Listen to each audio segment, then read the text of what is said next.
on this picturesque block, in this manicured home, something evil, something terrifying, something horrifying is haunting Lionel. His mother. I thought I told you to spray this house. The place is infested with vermin. Although she was a little strict, Look at this dust. It's an inch thick. he never wished her any harm. You look after me like... Until Your mother's dead, Lionel.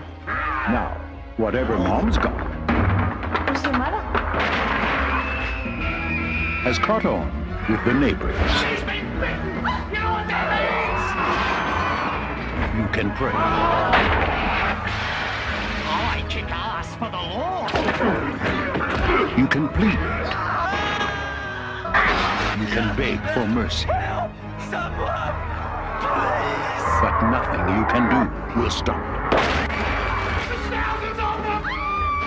Because how do you kill something that's already dead? Trimark Pictures presents a modern masterpiece of horror. Your mother ate my dog! Dead Alive. Party's over.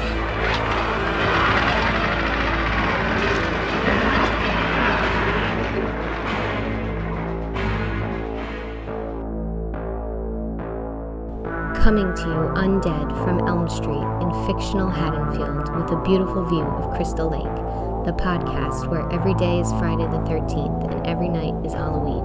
You are listening to Blood, Guts, and Blu-Ray with your hosts Bloodbath and Brett667, the neighbor of the beast. Thank you for listening to Blood, Guts, and Blu-Ray. My name is Bloodbath. My name is Brett667, the neighbor of the beast. And I'm going to do all the social media stuff in a little bit, but before I do that, Brett and I had our hearts broken this week. Our roommate from a few years back, Mike Blue, passed away unexpectedly. Brett and I live kind of far from New Jersey, and work was not going to give me the time off to go to the wake because they gave me some time off a few months ago. So unfortunately, I couldn't get up there. I think, Brett, you had the same situation, right? Exact same, yes. So, we thought we'd just take some time before we rolled into our normally unscheduled programming to get real with you for a second. Mike Blue was one of the genuinely nicest guys that I've ever met. He would do anything for you. And if you ever met him, you loved him. He watched so many Met games with me. And he and I actually went to one of the first games at Citi Field, oddly enough, and it ended up being the first win for the Mets at the new park. So it was definitely a big day for me and for him as well, because I made him suffer through so many games. But when they went to the World Series last year, Mike hit me on Facebook because he knew how happy I was about it and how badly I wished he was there with me when we got somewhere after all the heartbreak we had suffered so many years watching that team just become the steady stream of embarrassment that they were. I mean, they were basically the board of directors of the Shit the Bed Corporation. They were the PTA of Shit the Bed Middle School. Whenever we drank and partied together, we always laughed our ass off. Brett can attest to that. Blue was creating most of that laughter. My favorite memory of him was when we all got dressed up for Halloween. I dressed up as like some horn dog physician, Dr. Howie Felter Snatch. And Mike dressed up like the berries and cream guy from that Starburst commercial. He looked exactly like that guy. And he was doing the berries and cream dance all night. And that dance at the end, there's like a high kick or something. And he pulled a muscle in his ass. So like the whole next day he was like limping around. He was whining about it because he had to go to work. So this is a mini episode, and originally we were going to talk about that the movie The Reanimator. But after I thought about it, and since it was so close to 4th of July, I told Brett, I let's do Zombies of Mass Destruction. Yep. And then during the week, our mutual friend Sean hit us up and told us that Mike had passed unexpectedly. And I called Brett and said, hey, we're going to talk about Dead Alive, because we all watched it together. And if my memory serves me correctly, he didn't like this movie very much. That's very true. But he would have loved to hear us make fun of it. Because he certainly did. The whole time. Oh, yeah. Mike, we miss you, man. And I wish we had hung out more when I came up north to visit family and whatnot. I appreciate you hitting me up when I got married, and again when my wife and I had a baby, and then again when the Mets made it to the World Series. I look back on spending time with you very fondly. Our condolences go out to all of Mike's friends from Butler, Gibbles, Hoops, Jordan. Of course, they go out to his family and everybody that was close to him. So I know it's been a rough week for everybody. Brett, do you have anything you'd like to say at all? Yeah, absolutely. Blue and I lived in the house before actually Bloodbath joined into the fray, and he and I reached a level that I thought unthinkable with a roommate. He was introspective, he was unique, intelligent, but damn was he a lot of fun to be around at the same time. He was the kind of guy that he was the meta friend that it wasn't just like, mostly in college you had the one guy to party with and then the one guy to get real with. Blue wore both those hats greatly, and he and I used to sit down. There was a old soccer field that was down the street from us, a few blocks down, and we used to go grab some beer and go sit down at that baseball field and just talk about life, and at the same time just get an uproar of drunk together and laugh. And I mean, my chest hurt every morning we would hang out because I just laughed so hard at him, and he will be greatly missed amongst myself and Bloodbath and Jordan and all his buddies, Gibbles and Behan and Zach, and it's just countless people, and it's a shame. But he was very loved, and that is the best thing that I can think in this moment. When we lived in a house together, there was two families. There was the family that you went home to, your mom, your dad, and then there was your Ryerson family. Mm-hmm. And that was the guys in our house, Jordan, Mike, you, me. I loved you guys, still do. Yeah. And then there was the guys down the street, Sean and Mark and everybody down there. So and all the guys that used to kind of just pal around. I mean, we always had people at our house. And there's always there's Curry and Evan, the Mac Shack crew. The Mac Shack crew. And we were all family. We all looked out for each other, and we all loved spending time together and partying on the weekends and watching Sunday football, Sunday fun day, all that good stuff. So I'm really, really going to miss that guy. He was a very good dude. So if he's listening right now, he's probably like, I can't fucking believe they're still talking about that movie.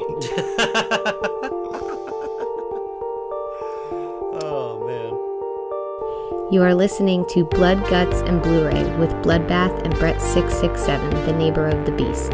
Let us know what you think by reaching out to us. We can be found on Twitter, Tumblr, Instagram, or Facebook by simply searching Blood, Guts, and Blu-ray. To suggest a film or trailer you think we should discuss, or to comment on this or any other episode, send an email to bloodgutsandbluray@gmail.com. We will always get back to you. Thank you for listening to Blood, Guts, and Blu-ray, and enjoy the rest of the show.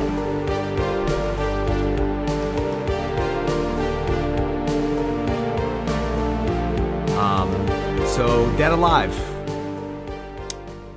Oh, before we get going on this, actually, let's to cheer things up. I thought this would be funny. First of all, it's been customary now for me to drink a Slurpee while I podcast, so I am. And look what I have. I found this at the store. This is Tabasco chocolate. Ooh, it's a real thing. Nice. I haven't. My wife tried it because there was like 2 for $1. So I'm gonna eat one, and I'm gonna tell you how it goes. All right, it's just, I'm gonna eat a little piece. Here we go.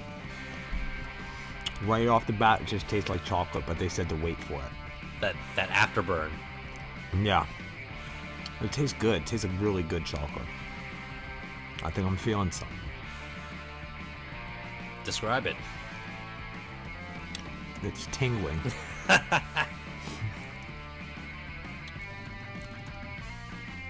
Basically, so it gets the back of your throat a little bit. Nice. Oh wow.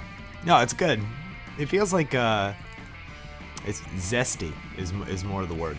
I'm not gonna finish this whole thing right now. That would be weird. I like the idea of us ending the podcast now because the Tabasco is so hot you can no longer continue, and then there you go, podcast over, dead alive. Good movie. Oh, Tabasco is for pussies. I'm a Texas Pete man myself. I do like my sriracha, so Sriracha's good. Yeah. Sriracha's good. So I give it I'll give it a 3 out of 5. It was good. It tastes like somebody spilled some Tabasco on my chocolate, and I'm like, yeah, but it's chocolate, and I just ate it. and it's also Tabasco, so I mean, win-win. Anyway, Dead Alive came out in 1992. It's directed by Peter Jackson. Budget was about $3 million. The box office gross was about $242,000. Well, round it up, $243,000. Body count, 18 on-screen kills. There are, I'm counting them as human kills, plus the baby zombie. Most of which were turned into zombies and then killed again. So the human kills, 18. I don't count, if you get killed and then you turn into a zombie and you get killed again, you can only die once. So reanimation is not a kill. Reanimation is not a kill unless you came in, like if you came into the fray as a zombie. Okay. Then that counts as a kill.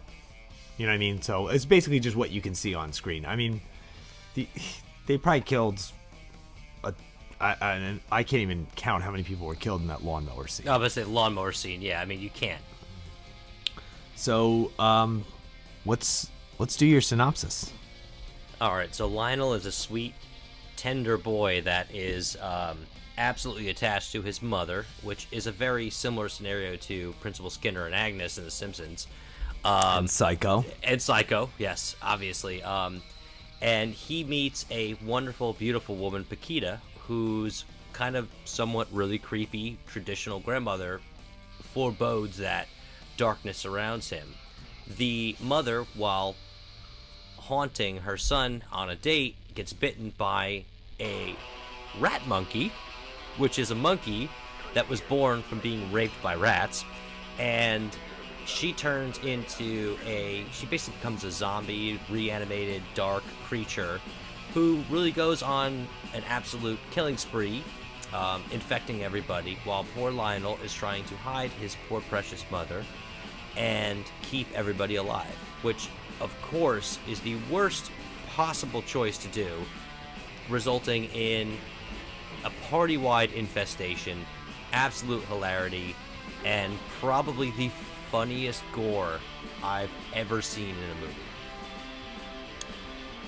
It's a ridiculous amount of gore, but there's so much of it that you can't help but laugh at it. Oh, I mean, it's just unbelievable how much gore there is in this. It's giggle-inducing, and I mean, it's not just gore. It's pus, it's bone, it's everything that could be in liquid form coming out of a human is on screen, and you just can't help but just die laughing. I mean, it's so well done. It's just in abundance. The movie is said to actually be the bloodiest movie of all time, based on blood by volume. So 300 liters of blood were used in fake blood. Fake blood were used in the final scene. During the lawnmower scene. It's a Gwar concert come to life. Oh, fuck yeah. During the lawnmower scene, the blood was pumped out at 5 gallons per second. Oh my god. That doesn't even count the limbs that are constantly being cut in the lawnmower, too. I mean... And Eli Roth has come out and said that this is the only movie that's ever quenched his bloodthirst. So, and he has still yet to outdo this. I think it'll come at some point, but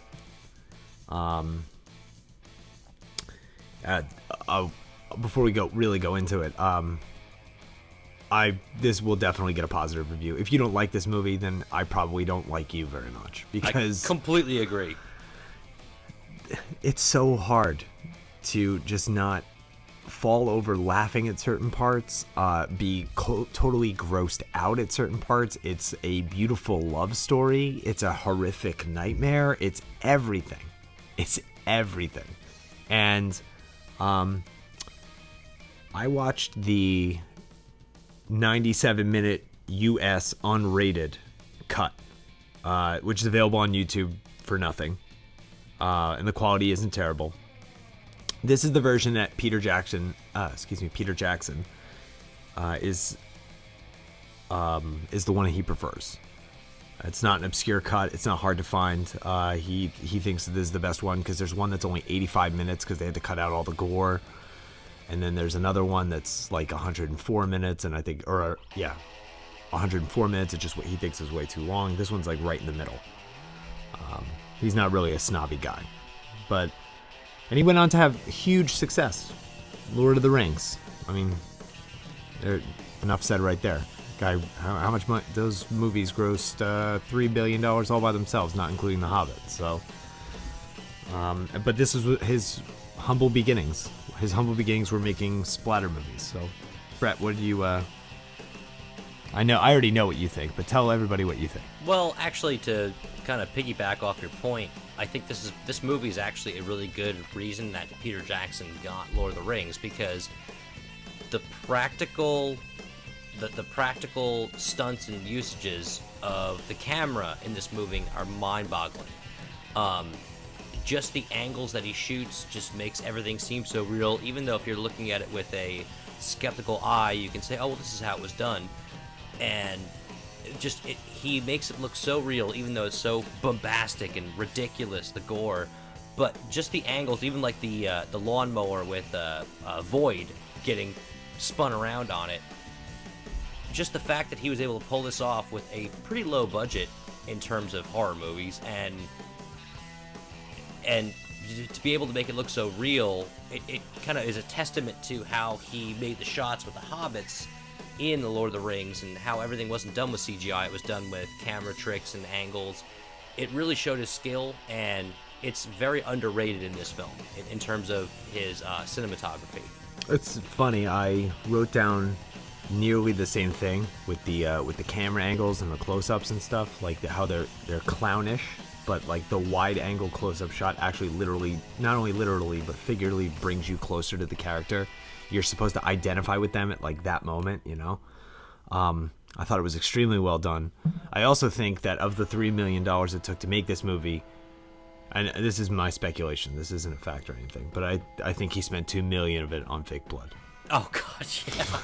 Because there's so much. I mean, even you know what you're in for in the very beginning of this movie, when the zoo official is like, you know, is in a conflict with some indigenous tribe about taking the rat monkey away, and on Skull Island, which is the same place where King Kong comes from, Skull Island. So, and he pulls out a fucking machine gun. I love that you said that, because that's the first thing in my notes. Like, he goes, I'm a New Zealand zoo official, and he pulls out this giant fucking gun. And then he gets hacked to pieces, and it's brutal. I think, like, I watched this movie last night, and the last time I saw it was with you and Mike, and but a couple weeks ago, my wife and I watched one of the newer Eli Roth movies, The Green Inferno, and the first death in that movie, a guy getting hacked up in nearly the same way. And then now that when I did some research on it, and I found out that Eli Roth is, a big fan of this movie, that makes sense. I think he paid a little bit of homage to to Peter Jackson with it. I also, one of the things I didn't notice the first time I watched it, I never took into effect that this actually takes place. It's supposed to take place during the 50s. It just never registered with me for some reason. But I guess maybe because I'm watching it on like a better TV and I'm paying a little bit more closer attention. I'm also not fucking inebriated. Yeah. The way that we used to get in that house. Oh my God, yeah. I'm like, I wrote down 50s, 60s. It's 1950. It's supposed to be 1957. So and Wellington, where the movie's supposed to be taking place, looks like a beautiful place to live. It looks wonderful. There's a nice little town. There's a tram car. It looks lovely. It's just the quintessential America town. Right. That's in New Zealand. Yes. So, like, you said Lionel is like in your synopsis, you said Lionel's like this loving, he's a nice man, or what did you say? Because you said it way better than I just tried to say it. Well, I can't really repeat it at this point, but I would say that he is just a loving, caring individual that will bend over backwards for his mother and does everything he can to show his love and affection and assist her in everything, really for all the wrong reasons. But he's just actually really a sweetheart in the beginning of the movie. He's just that guy that doesn't say no, and which is what's great about his character's kind of 180 towards the end, but still holding his values.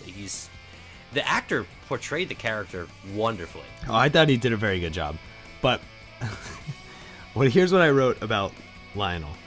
Lionel equals grown-ass man bitch. Because that's what he... And it's in the beginning. At the end, he becomes like a... It's hard for me to identify with Lionel in the beginning. But at the end, like, he's like doing everything he can to get to his chick, who is like way out of his league. I mean, he's basically doing everything he can to not get laid by this girl. Well, Paquita is only into him because of, a bunch of tarot cards. Right, but she's like super into him, and she's pretty cute, and he's kind of a dweeb, so... Kind of? No, he is. He is, yeah. But at the same time, I guess, I mean, you find out later that... I'm okay with spoiling this, by the way. This movie's been out for over 20 years. We're not spoiling it. Yeah, for real. You find out later that Lionel's mother killed his father, and I guess he had a lover, and she killed her too. But she's a very imposing woman. Like she wants to be like at the in the upper echelons of society, and it's like, what is it, the WLWL or whatever? The WLWL. She's super imposing. She's like her walking around with a knife and giving him orders is a symbolism for what she is. Right from the start. Right from the start. And like she's like when I see a character like that in any movie, like I immediately feel tense. And I think Peter Jackson did a very good job of like making you feel tense. And that maybe before I guess I kind of lied, because now I'm just realizing I can identify with Lionel because that's how he felt all the time. Yeah. So I take it back. Anyway. Well, she was manipulative. I mean, and Peter Jackson nailed that in 12 minutes of the movie before she gets bit by the ridiculously crazy rat monkey. You instantly you convey like, okay, well, she's manipulative. Something's wrong with her, and I'm kind of scared of her. So you feel like Lionel's fear and his bitchiness is justified. Yes. Yeah. And I didn't get it after hearing myself say it. I get it now. I didn't get it, but now I do. And I can identify with him a little bit more. He's still a grown-ass man bitch. That doesn't change anything. But at the end, he sort of gets it together. That rat monkey thing was fucking awesome, by the way. I don't care that it looked... I don't care how bad the animation for it is. They did what they had what they had to make that thing, and they did a fucking great job. And I love how they have like the animation of it, and then they keep like panning over to stock footage of monkeys fucking freaking out over nothing. Yes. Which I've definitely seen in other movies and documentaries and shit before. And I think that's what he wanted you to see that. He wanted you to know that he didn't actually film that. I like the fact that the eyes pop out and then the mom's eyes pop out at a certain point. Like he loves the eyes popping out of things when the mother smashes the rat monkey and it just flies down and she just crushes it with her heel. Like, oh yeah, and then the guy's taking the pictures. He's like, ew, and he takes a picture of it.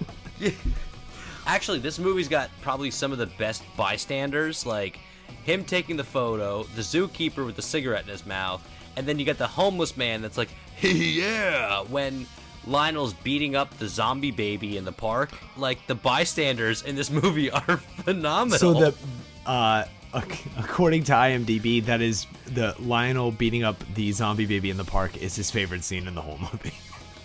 Yeah, I can totally believe that. And if he's got any real balls, he'll come out and say it's the best scene he's ever shot, because it definitely is. It's better than anything you've seen in Lord of the Rings. It is better than the whole King Kong movie. It is that 3 minutes is the best. Was one of the best scenes you'll ever see.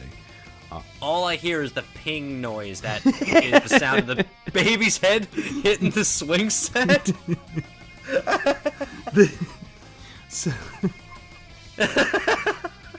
The gore in this movie is incredible, and but I think one of the most disgusting parts for me,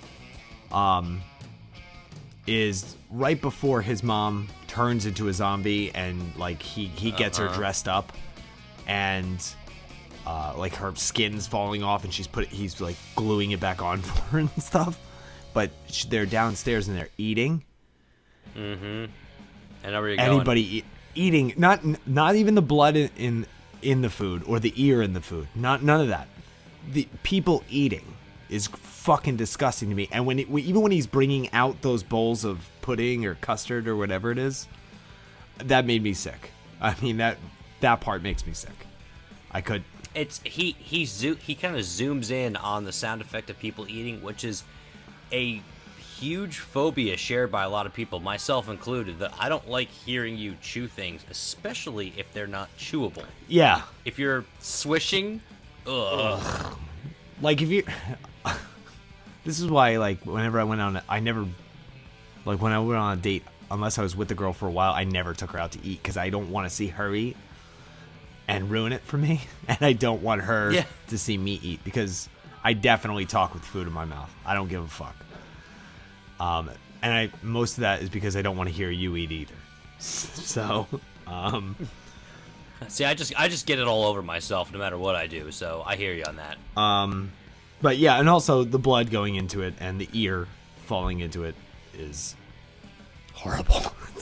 And then the ear doesn't bother me. The ear is fine. It's the pus when she squeezes it out of her arm, and it's the combination of the guy like swishing the pudding. Ugh, it's just gross. So I think both of us. What's your favorite part of this movie? Because I think I already know what it is, but I don't know. I was thinking about this for so long yesterday, because I mean the graveyard fight with the priest, the lawnmower scene, the son going back into the womb, the park scene. But one of the scenes I actually have to peg as my favorite, because I really think it was a break in horror and an absolute hilarity, was Lionel feeding all the zombie people when Void got the spoon stuck in the back of his head.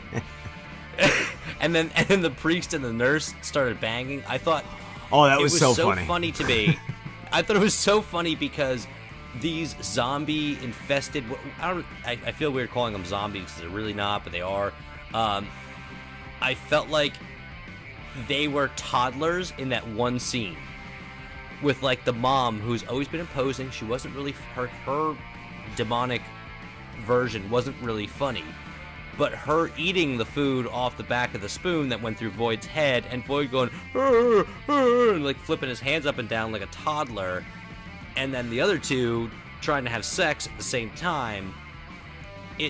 It's like crying laughter the entire scene, and I'm like, this is kind of underrated in this movie. That's my. It's got a high rating on Rotten Tomatoes. It's like 87%. It was like 86 or 87. Yeah. So here's the thing, and you brought an interesting point, and I agree with you a little bit. I agree with your perspective, but I'm going to sell you on the very fundamental that this is a zombie movie.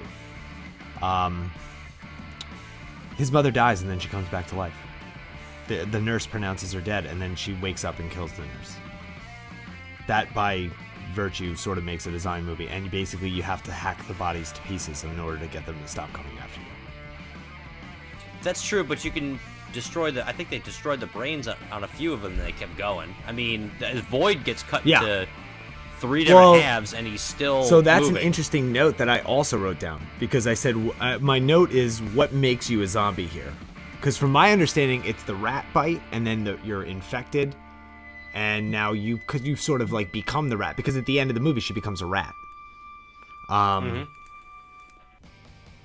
With giant breasts and a huge butt. Yes. And a womb. She's got a womb. And a gaping fly trap womb she has. So it's either the rat biting you, or somebody who's been bitten by the rat, or somebody who's been bitten by somebody who's been bitten by the rat. You know what I mean? It's like a virus, basically. But there's parts where like people are just getting killed and being brought back to life, like having nothing to do with a zombie bite or anything. Like if a bunch of zombies tear you in half, and they haven't eaten you or bit you and left you, ambulatory or whatever to come back, then you're never going to come back. You're just zombie food at that point. If they strip you clean, there's nothing to come back. So it kind of makes it a little bit confusing, and I think at the end of it's just like, well, they were dead. Maybe they're zombies, maybe they're not, but they were dead and now they're alive. Hence the title, Dead Alive, which we didn't mention in the beginning, and we should have. We're very unprofessional. In America, this movie's called Dead Alive. The rest of the English-speaking world refers to it as Brain Dead, and then it's got different names in different countries with different languages, whatever. But I'll tell you right now, in Spain, the title of this movie is the best title out of all of them, and it is. Oh, ready? Can't wait. It's Tu madre ceja comida a mi perro, which is your mom ate my dog. My dog. Which is maybe one of the best lines in the whole movie. That and I kick ass for the Lord. Getting back to the best part for me is the priest part. It is. Oh, yes. It is amazing, and I think of you every time I see it, or I watch a clip, because I watch clips of it on YouTube. But I always think of you, because after watching it, we say that every day about 25 times a day for like 3 weeks. Oh, I kick ass for the Lord, yes. And I think we air kicked a few times too afterwards. And like throughout, even before the priest starts fighting hooligans, he's like channeling Monty Python the whole time. You know what I mean? Oh yeah. Oh yeah, absolutely. I thought that there's another part that is actually a part. I guess I've never heard anybody else talk about it, but I think it's a really good part. It's when, so Lionel's uncle, or it's his uncle, right? The herpes. Yeah. So his uncle comes over to basically blackmail him, and then he actually finds real evidence to blackmail him with, and because he finds the dead bodies in the basement that Lionel's been keeping dead alive. And he goes, okay, well, you're going to give me the inheritance. I get the house, I get all the money, and I won't say anything to the police. And then he invites a bunch of people over to party. Well, Paquita comes over, and she's looking for Lionel, and she goes down into the basement, and her first encounter with the zombies sitting there, and like the priest just turning around and like looking at her, and then the look on her face and the look on their face. I think that is a really, really great part that I've never ever heard anybody else talk about. I think it's one of the It is like almost a quintessential zombie part because you can, that whoever that girl was conveyed the shock, awe, horror, despair, all in one perfect facial expression, and then ran up the stairs. And it was like, it seems so simple, but that part in particular just worked out so fucking perfectly that I think that it's a very close second to the priest kung fu fighting a bunch of hooligans in the graveyard. I mean, he literally rips one of the zombies' arms off and beats the other one with it. I mean, it's so well choreographed. That whole scene in the graveyard's amazing. And I agree. I mean, there were a lot of well-acted scenes in this movie that go unnoticed because of how absolutely ridiculous and hysterical the movie is. But even the psychosis that the main character is going through, like you were mentioning the scene where the uncle's going to call 911, Lionel's not scared anymore. He's just fed the fuck up, and he's, it's blackmail, isn't it? And like the actor's eyes just get really weird and creepy and crazy, and he's just ready to say, "You want the money? You want the house? Take it." It's like a burden, unspoken, but it's a burden. It's because he's never shown himself. They always mention, well, at least he has the estate. He's never once the whole entire movie showed he even gave a shit about anything in terms of money or the house. And that's what makes his character so good, is that he's so pure. I agree. You are listening to Blood, Guts, and Blu-ray with Bloodbath and Brett667, the neighbor of the beast. We are dedicated to bringing you the show across your favorite medium. We can be found on iTunes, Stitcher, TuneIn, and YouTube. Please send all suggestions to bloodgutsandbluray@gmail.com. Thank you for listening.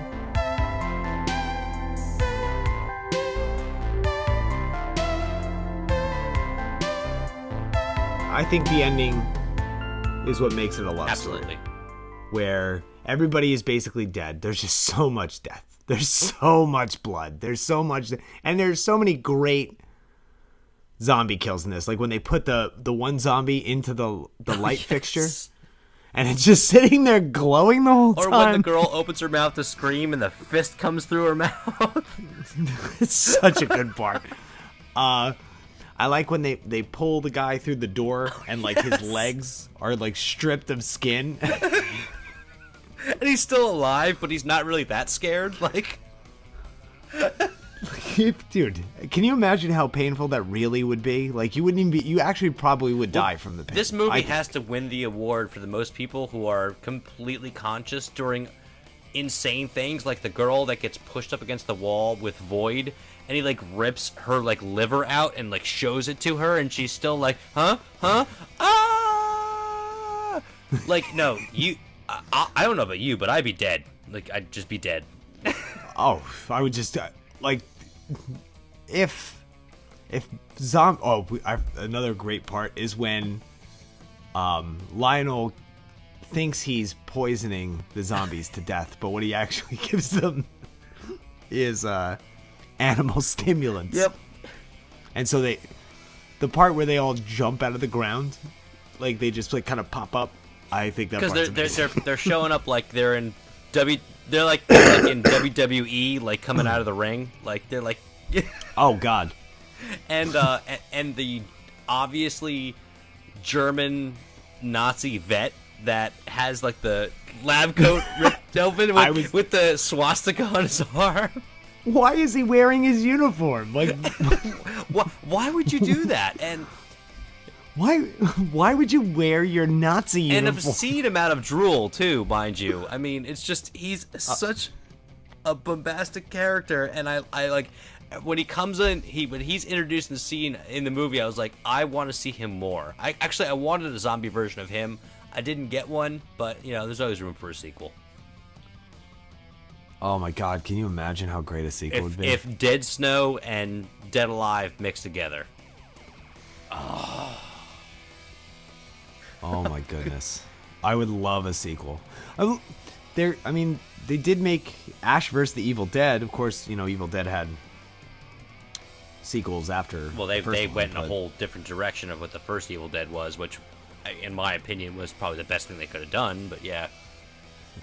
We're gonna have to have an Evil Dead debate, I'm sure, at some point. Well, not even a debate, just definitely a discussion, because I'm wearing an Evil Dead hat right now. I love that movie. It's one of my favorites.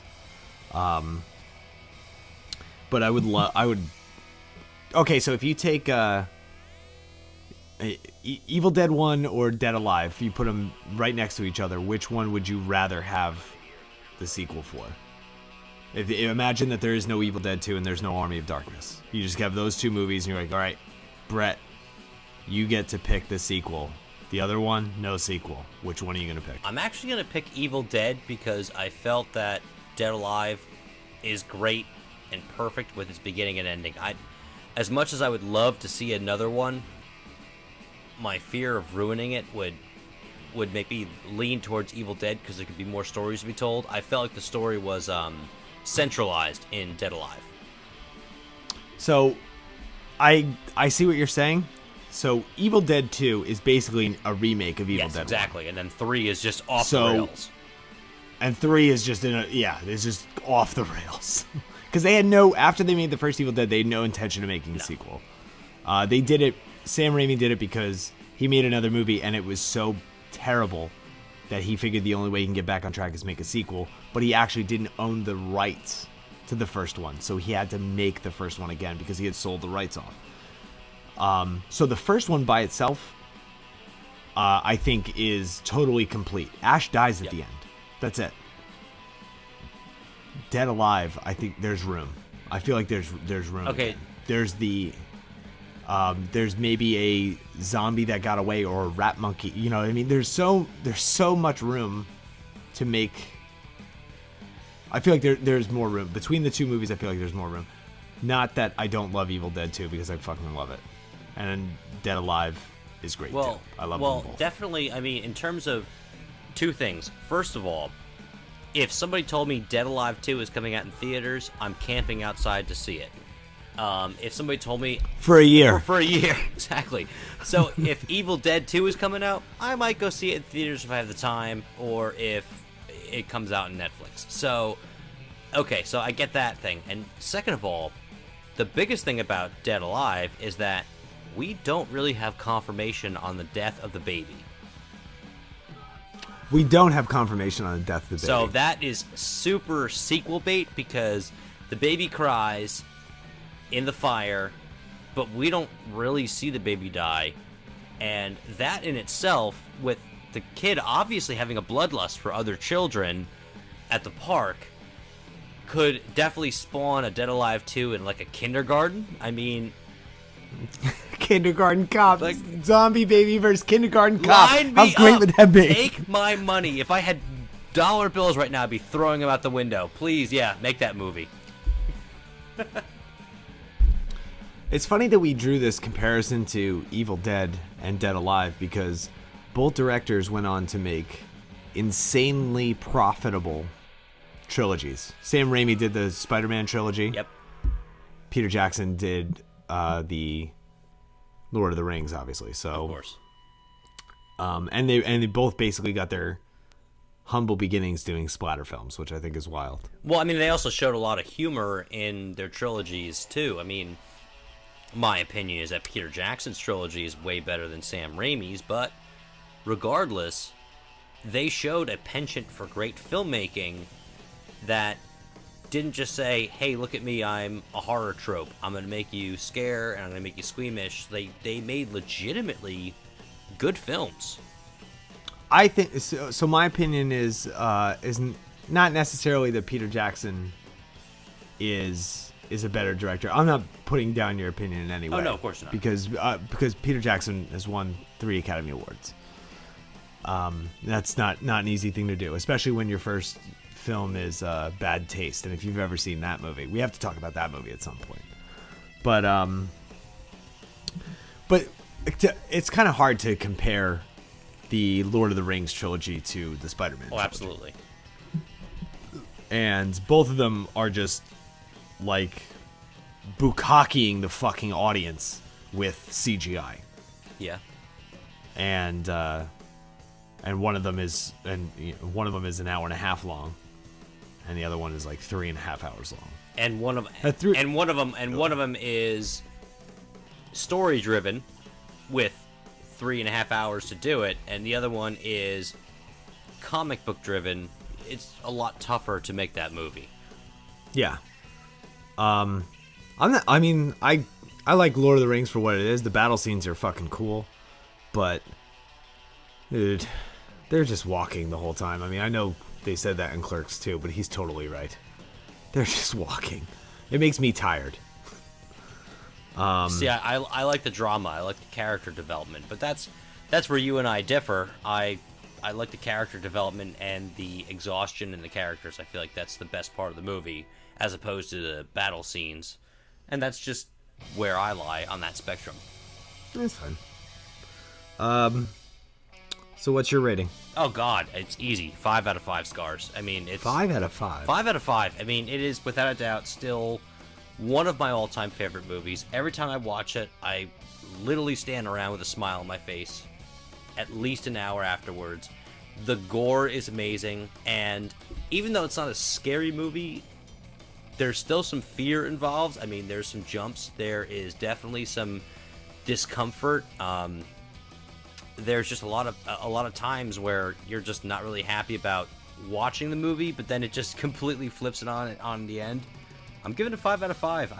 And it may be nostalgia, but I love this movie. Always will. I'll give it a 4 out of 5. Cool. It's not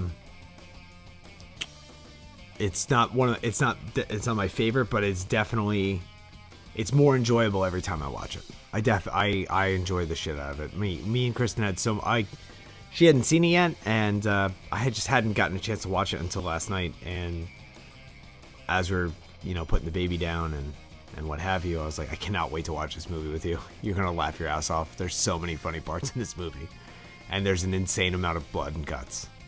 And she's like, okay, I'm excited about it. She's like, it's not like Green Inferno, is it? Because again, the movie's fucking brutal. But I was like, no, it's a lot funnier. It's hilarious. It's fucking hilarious, actually. And she's like, all right. And then, of course, we're watching it, and she was just dying during certain parts. And then there's parts where she had to like look away, like the eating part, the custard with the blood and the pus and all that bullshit. That was just wild. So 4 out of 5 for me, it's a good score. At this point, if it's a 2 out of 5, I sort of like it.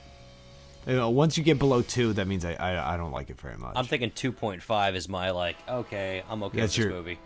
If it's a 2, for me, it's got either a character that I like, or like one really outstanding good part that I think raises it to something that I would say like I never watch that again. Like, I mean, I've totally watched movies just for one part. If you've ever seen that movie The Drop, not a whole lot happens in it until the end, and the end is fucking crazy. So and that the movie's not a 2, but like, anyway. So 4 out of 5. It's a great movie. I'd recommend it to anybody. It's almost, there's so much blood in it, it's almost hard to even give it an R rating. I feel like it's a PG-13 movie. Because there's no nudity. There's nothing. It's a beautiful love story in my mind. With gobs of gore. With just tons of gore. But to the point where it's like ridiculous. It's like they're throwing pink fucking oatmeal all over the place. Oh, God, yeah. I mean, there's intestines and a colon that come to life. Like, let's be real here. This is fucking hysterical. So, just want to say, oh my goodness, I'm falling all over my words. I've had a long day at work today, dude. This week has been very long, and finding out Monday about Mike was has made it. I think it's what made it very long for me. So start for me as well. I completely agree with that. Ugh. Anyway, guys, thanks for taking the time to listen to us desperately cling on to what little youth we have left. We're totally immature.